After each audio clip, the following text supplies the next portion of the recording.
Mesdames, Mesdemoiselles et Messieurs, bonjour. Mesdames, Mesdemoiselles et Messieurs, heureux de vous retrouver ce matin. Heureux de vous retrouver ce matin et d'échanger avec vous. Mesdames, Mesdemoiselles et Messieurs, les intimidations des suiveurs moutonniers du RDR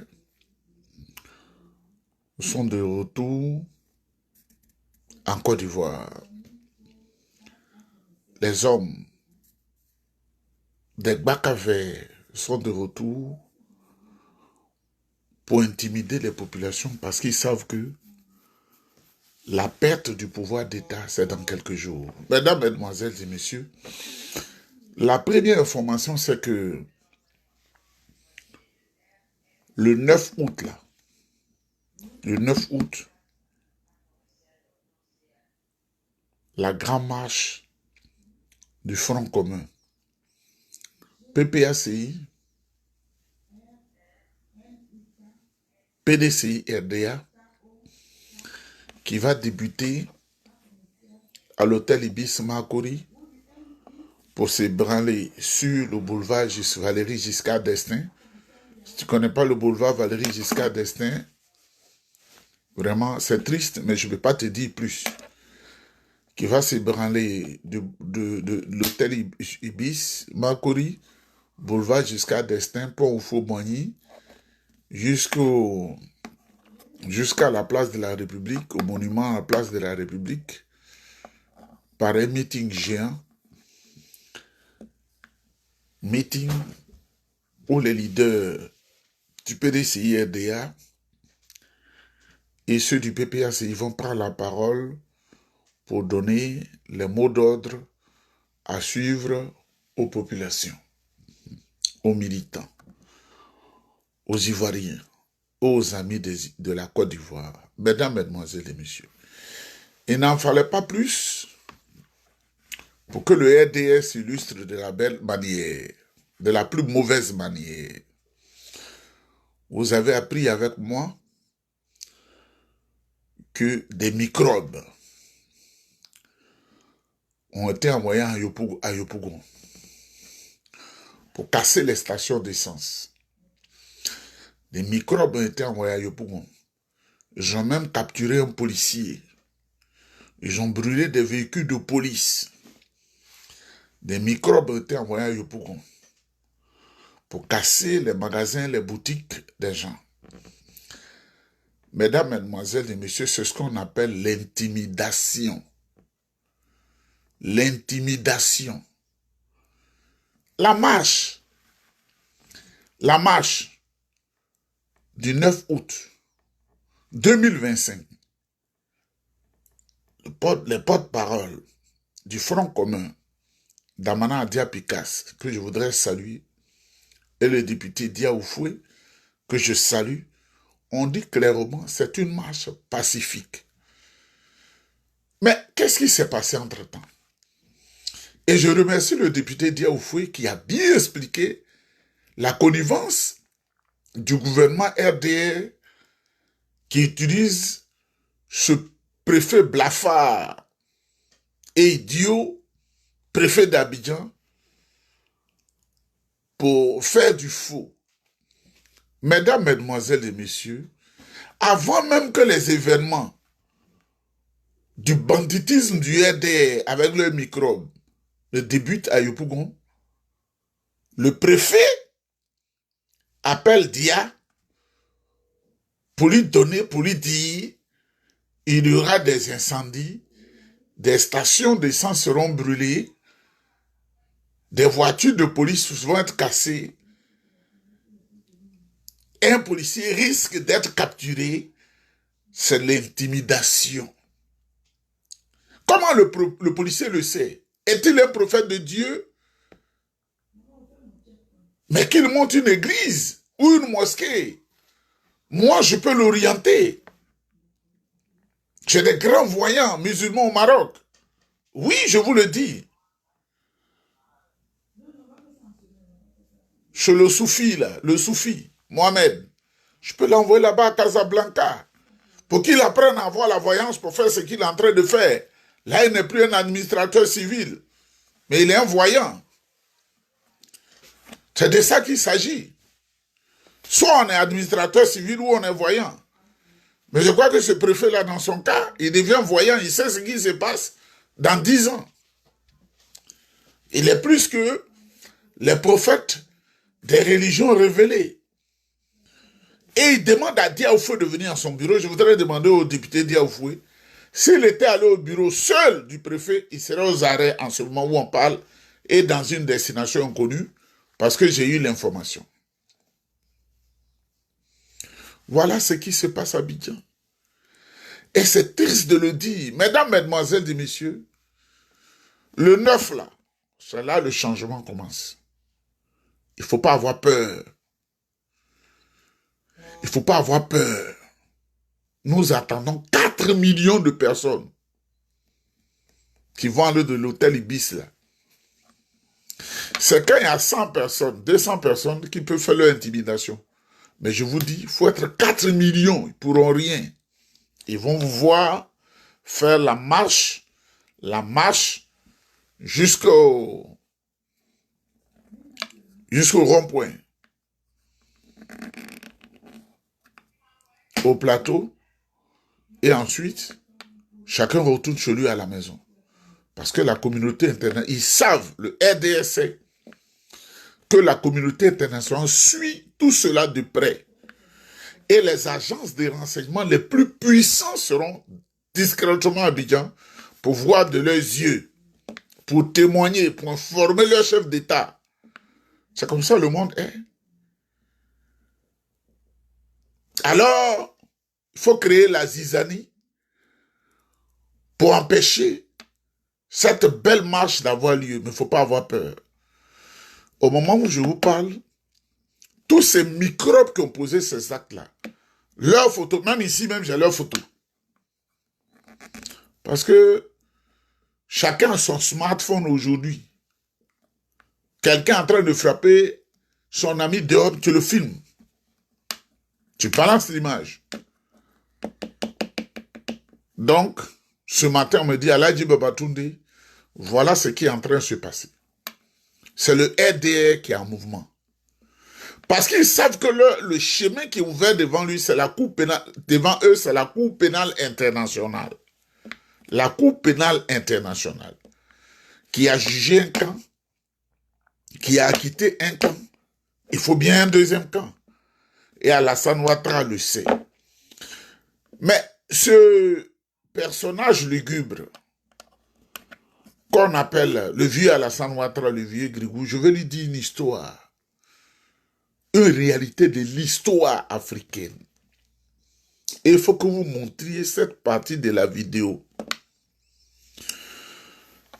Monsieur Alassane Ouattara, quand tu allais étudier aux États-Unis, par rapport aux années que moi j'ai faites chez les Blancs ici, sans discontinuité, je pense que j'ai passé plus d'années chez les Blancs, les connaître, être avec eux, parce que là, tu étais étudiant. Tu ne les connaissais pas. Ton milieu, on m'a dit, c'était le milieu des Jamaïcains noirs, où tu allais prendre une femme, Barbara Davis, que je voudrais saluer. Tu ne les connais pas. Devenu un dictateur politique aujourd'hui, tu penses que tu les connais, tu ne les connais pas. Il y a des exemples que je vais te donner. Ceux qui vendaient l'Afrique, là, le premier président du Cameroun s'appelait Amadou Ahidjo. Quand il a tout donné, il a aidé les Français à exterminer les populations Bamileke. Plus de 10 millions de personnes ont été tuées dans la région, au Cameroun. Et les séquelles sont là jusqu'à aujourd'hui. Quand il a perdu le pouvoir, il était au Sénégal. Il est tombé malade. Il a voulu aller vers ses amis français pour se soigner. Ils ont refusé. Il est mort. Même son corps, il est enterré à Dakar. Mobutu Sese Seko Kukubendu Wazabanga Joseph Désiré. Il était de la RDC, c'est-à-dire ancien Zaïre. Il a massacré les populations. Il a tout donné aux Français. Tout. Le jour où il a perdu le pouvoir, il est allé à Lomé. Et la maladie le rongeant, il est allé au Maroc. Il a émis le vœu de venir en France, dans un grand hôpital, pour se soigner. Les Français ont refusé. Il est mort, il est enterré au Maroc. Le président Eyadema, président du Togo, ancien président du Togo, qu'on appelait l'ami des Français, quand il est tombé malade et que ça n'allait plus du tout, il a voulu se soigner dans l'hôpital où toi, à la santé, tu te soignes. Là. Les Français disent qu'ils ne veulent pas. Ils ont fini avec lui. C'est fini, ils n'ont plus besoin de lui. Et quand le général Titikmina a réfléchi, c'est mes hommes, hein, au Togo, là, c'est comme mes parents, des amis. Ils ont dit, il faut qu'on envoie le général Eyadema en Israël parce que les Français ne veulent plus on ne veut pas qu'on l'amène à Paris. C'est en allant en Israël que le général Eyadema est mort dans l'avion au-dessus du Maroc, entre le Maroc et la Tunisie, quelque part là-bas. Le président Omar Bongo du Gabon, quand la maladie commençait à le ronger, il a émis le vœu de se soigner en France, à Paris. Il a donné tout l'or, tout le pétrole gabonais à la France à travers Elf. Mais le juge a su que ça ne va pas. Il est entré discrètement à Barcelone. Les Français n'ont plus besoin de lui. Les plus ingrats de l'histoire de l'humanité, ce sont les Français. Souvent, je suis coincé, je suis obligé de passer par leur aéroport, vilain aéroport qui date de je ne sais quoi là. Je les regarde avec mépris en les dépassant. C'est un faux peuple, les Français. Je les regarde. Des paresseux qui sont faits par les peuples venus d'ailleurs. Et ce sont eux qui aiment parler d'immigration. C'est un faux peuple. Et dans tous les domaines où nos pays francophones ont été formés par la France, on est les derniers. Ils ont la moindre technologie au monde. Les Américains sont supérieurs à eux. Les Canadiens sont au-dessus d'eux. C'est la vérité que je dis. Les Allemands sont au-dessus d'eux. Les Britanniques sont au-dessus d'eux. Les Russes sont au-dessus d'eux. Tout le monde les a dépassés. Et ce sont ceux-là qu'on salue, on suit aveuglement. Mesdames, mesdemoiselles et messieurs, il ne faut pas se laisser intimider par ces voyous du RDR qui sont élevés dans la rue sous les ponts. Sous les ponts. Enfants en conflit avec la loi. Parce qu'on veut blanchir un peu leur statut social négatif. Ce sont des microbes. Mesdames, mesdemoiselles et messieurs, nous sommes dans une période ça casse ou ça passe. Mais je vais dire quelque chose au président Alassane Ouattara. Moi, je n'ai rien contre lui. Je n'ai rien contre lui. Et je sais obéir aux anciens. Mais la décision qu'il a prise pour dire « je postule à un 4e mandat », c'est fini pour lui.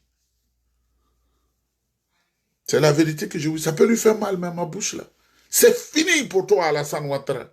Parce que sur un an, je te donnais des conseils. Tu n'as pas voulu comprendre. Tu n'as pas voulu comprendre. C'est pourquoi je dis, tu ne connais pas les Blancs et encore moins les Français. Tu ne les connais pas. Ils vont te tromper. Tant qu'ils ne t'ont pas humilié pour passer à autre chose, ça ne va pas marcher. Et pourtant, si tu avais écouté mes pauvres paroles, tu allais faire une stratégie qui allait bloquer la bouche des Blancs là. Une élection démocratique, je laisse mes jeunes frères concourir, moi j'ai pris de là, je viens.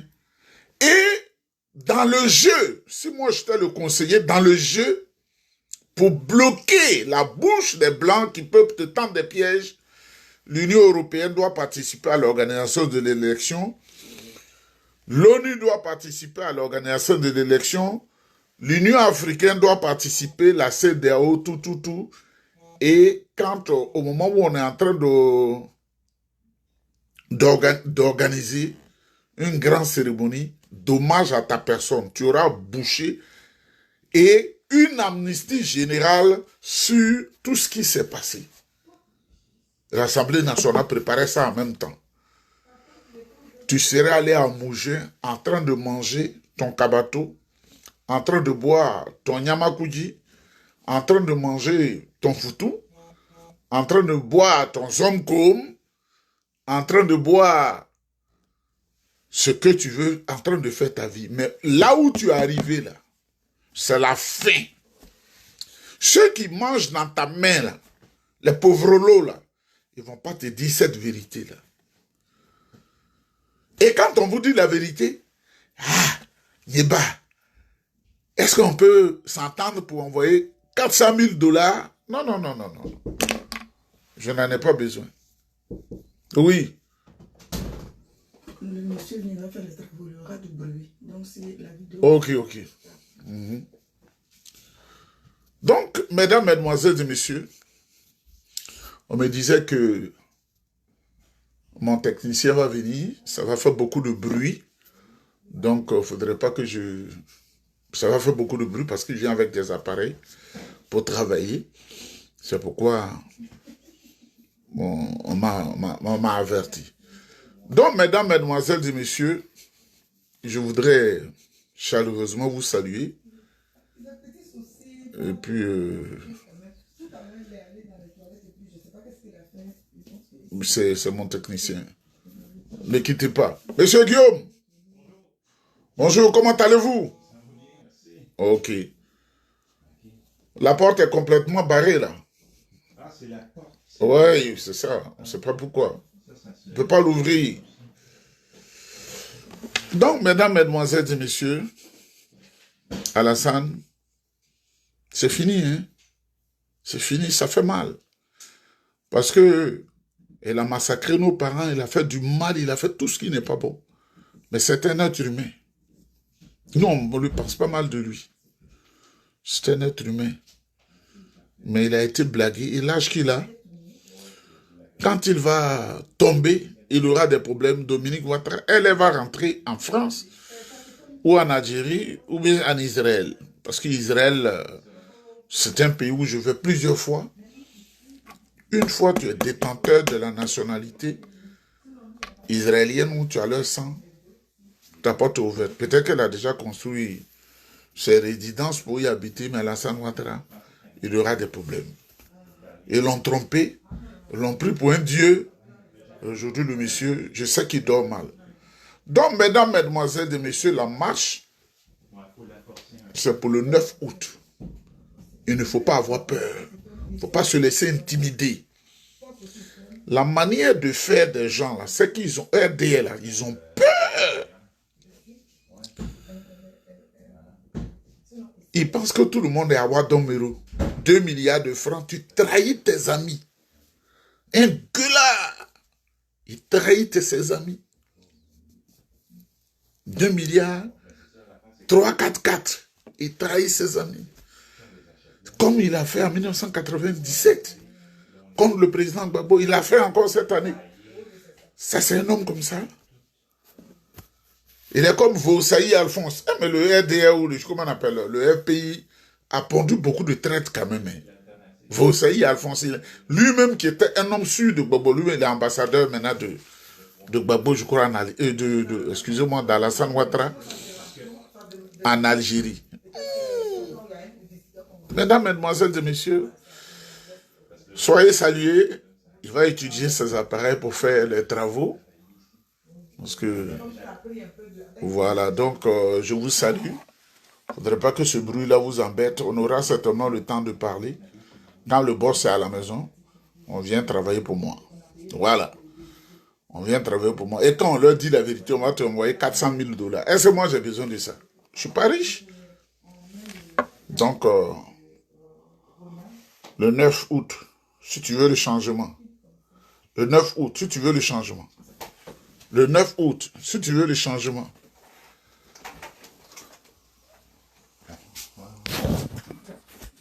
Vous avez besoin de la déboucher des fois? Oui, parce que ça bouge souvent. C'est la mère de lieu où vous avez vu du dos. C'est la mère de lieu où vous avez vu de dos. Elle est en train d'aider le monsieur à travailler. Moi, je suis là, je fais rien. Voilà.